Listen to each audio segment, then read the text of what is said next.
We begin this episode with a flashback to the 1930s. We see a younger Ingrid Kirsch working at the asylum. As she's stocking up items, she overhears a young patient telling her doctor that a clown named Pennywise has been asking her to come to the basement. The doctors dismiss her and instruct her to take her medicine. This is so sad. All the adults in Derry appear to be completely useless. Obviously, this captured Ingrid's attention because she heard the words clown and her father's stage name Pennywise. Suddenly, we see Ingrid wake up the child in the middle of the night and tells her to follow her to the basement. They arrive and Ingrid tells the young child, "See? No one is here.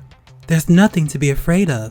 Suddenly, a red balloon appears and Ingrid looks with suspicion as it floats towards an open door.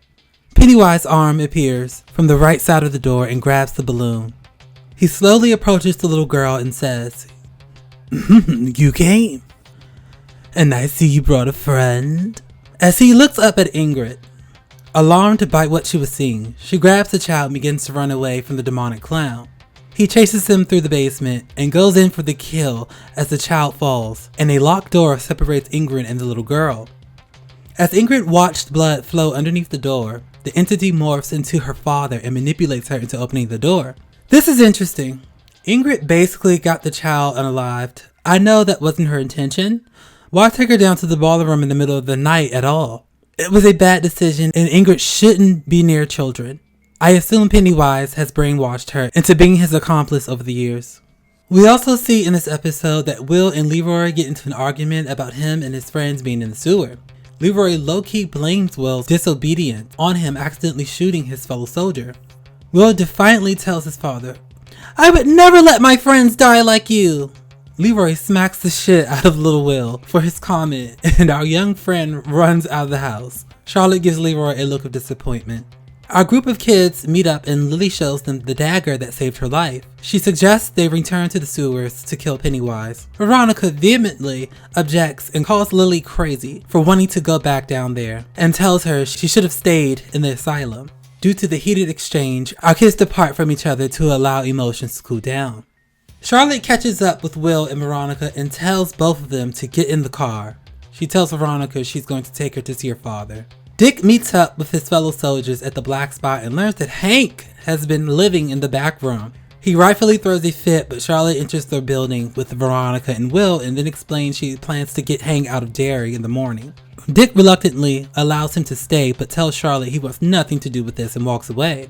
Veronica runs to her father and introduces him to Will. They get acquainted and Hank begins to bond with Will. This was a sweet scene, but I'm not confident Hank will get out of this alive, but we'll see.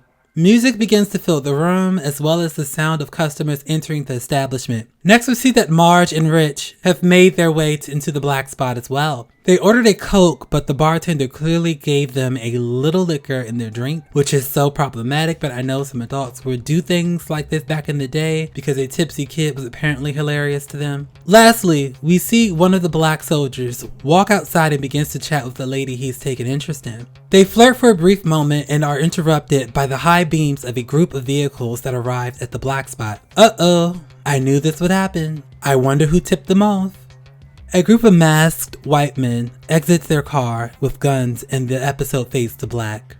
Well, that ended on an awesome cliffhanger. It's clear the historical event that was mentioned in the It films will finally go down the next episode. It's a shame that innocent people will get hurt because Charlotte's inconsiderate decision and Hank's failure to realize what era he's living in.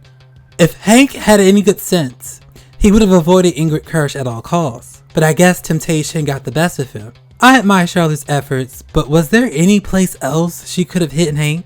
I really enjoyed the use of color in the opening flashback scene of this episode. Having it shot in black and white to clearly show that we're in the past, with color strategically placed throughout the scene, was brilliant. I thought it was creative and a good way to visually capture the horror of encountering Pennywise. The episode was solid, but I feel it was designed to carry us over to the next one to kick off the main event. I was going to rate it lower, but that cliffhanger bumped it up to a solid B. If you like this review, please like, comment, share, and subscribe.